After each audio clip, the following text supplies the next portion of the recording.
കേരളത്തിൽ മുഖ്യമന്ത്രിയെ പ്രഖ്യാപിക്കാൻ കോൺഗ്രസ് ഹൈക്കമാൻഡ് എടുത്ത സമയം 13 ദിവസമായിരുന്നു.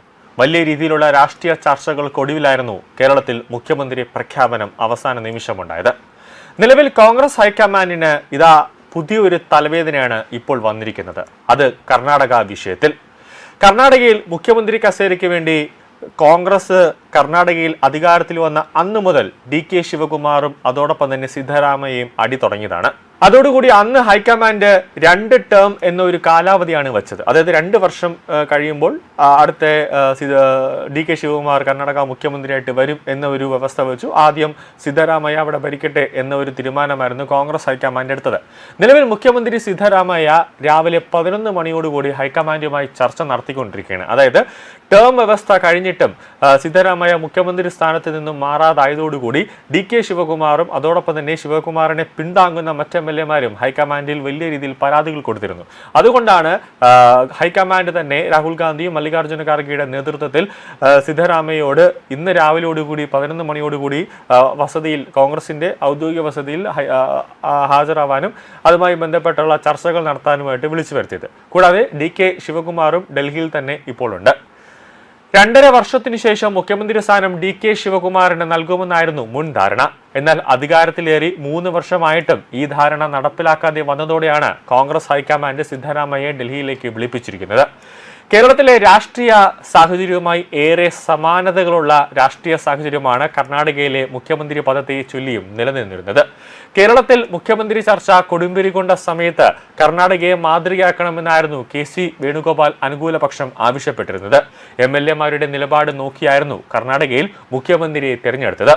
തെരഞ്ഞെടുപ്പ് സമയത്ത് കേരളത്തിൽ VD സതീശൻ കോൺഗ്രസ് പ്രവർത്തകരെ എങ്ങനെയാണോ നയിച്ചത് അതിന് സമാനമായിരുന്നു കർണാടകയിലെ DK ശിവകുമാറിന്റെ പ്രകടനം. കർണാടകയിൽ തെരഞ്ഞെടുപ്പ് സമയത്ത് കോൺഗ്രസിനെ മുന്നിൽ നിന്നും നയിച്ചതും മികച്ച വിജയം നേടാൻ വേണ്ട സാഹചര്യങ്ങളെല്ലാം ഒരുക്കിയതും DK ശിവകുമാറായിരുന്നു. എന്നാൽ തെരഞ്ഞെടുപ്പിൽ വിജയിച്ചതോടെ 136 MLA-മാരിൽ 100 പേരുടെ പിന്തുണയും സിദ്ധരാമയ്യയെ മുഖ്യമന്ത്രിയാക്കണമെന്നതിനാണ് പിന്തുണ വന്നത്. കർണാടക കോൺഗ്രസിലെ ഏറ്റവും മുതിർന്ന നേതാവാണ് എന്നതടക്കം നിരവധി ഘടകങ്ങൾ സിദ്ധരാമയ്യയ്ക്ക് അന്ന് അനുകൂലമായിരുന്നു. DK ശിവകുമാറോ സിദ്ധരാമയ്യോ എന്ന ചോദ്യം കൊടുമ്പിരി കൊണ്ടതോടെയാണ് ടേം വ്യവസ്ഥയിൽ ഇരുവരും മുഖ്യമന്ത്രി ആവട്ടെ എന്ന ധാരണ ഒടുവിൽ ഹൈക്കമാൻഡ് എടുത്തത്. 2.5 വർഷം സിദ്ധരാമയ്യയും അടുത്ത 2.5 വർഷം DK ശിവകുമാറും മുഖ്യമന്ത്രിയാകട്ടെ എന്ന ധാരണയാണ് അവസാനമായി ഹൈക്കമാൻഡ് ഒരു അന്തിമമായ തീരുമാനമെടുത്തത്. എന്നാൽ DK പക്ഷം ഇതാണ് അവകാശപ്പെട്ടത്. ഈ ധാരണ പ്രകാരം കഴിഞ്ഞ വർഷം നവംബറോടെ സിദ്ധരാമയ്യയുടെ 2.5 വർഷം പൂർത്തിയായിരുന്നു. എന്നാൽ മുഖ്യമന്ത്രി സ്ഥാനം DKക്ക് നൽകുന്നത് സംബന്ധിച്ച് യാതൊരു നീക്കുപോക്കും ഉണ്ടായില്ല. ഹൈക്കമാൻഡിൽ നിന്നും ഔദ്യോഗികമായി ഒരു തരത്തിലുമുള്ള നീക്കുപോക്ക് വന്നതുമില്ല. സിദ്ധരാമയ്യ സ്ഥാനമൊഴിഞ്ഞ് ഏറ്റവും ജനകീയനായ DK ശിവകുമാറിന് മുഖ്യമന്ത്രി സ്ഥാനം വിട്ടുകൊടുക്കണമെന്നാണ് പാർട്ടി പ്രവർത്തകർ ഇപ്പോൾ ആവശ്യപ്പെടുന്നത്. ഇതിന്റെ ഭാഗമായി ചർച്ചകൾക്കായി ഡൽഹിയിലേക്ക് വിളിപ്പിച്ചിട്ടുണ്ടെന്ന് ഇരു നേതാക്കളും മാധ്യമങ്ങളോട് പറഞ്ഞിരിക്കുകയാണ്. തിങ്കളാഴ്ച രാത്രിയോടെയാണ് സിദ്ധരാമയ്യ ഡൽഹിയിലേക്ക് പുറപ്പെട്ടത്. കൂടാതെ DK ശിവകുമാർ ഇന്ന് രാവിലെയോടുകൂടി ഡൽഹിയിലേക്ക് എത്തി എന്ന വിവരങ്ങളുമുണ്ട്. 11 മണിയോടുകൂടി ആണ് മല്ലികാർജ്ജുന ഖാർഗെയുടെ വസതിയിൽ വെച്ചിട്ടാണ് ചർച്ചകൾ ഇപ്പോഴും നടന്നുകൊണ്ടിരിക്കുന്നത്. യോഗത്തിൽ രാഹുൽ ഗാന്ധി പങ്കെടുക്കും, കൂടാതെ പ്രിയങ്ക ഗാന്ധിയും പങ്കെടുക്കുമെന്നാണ് വിവരം.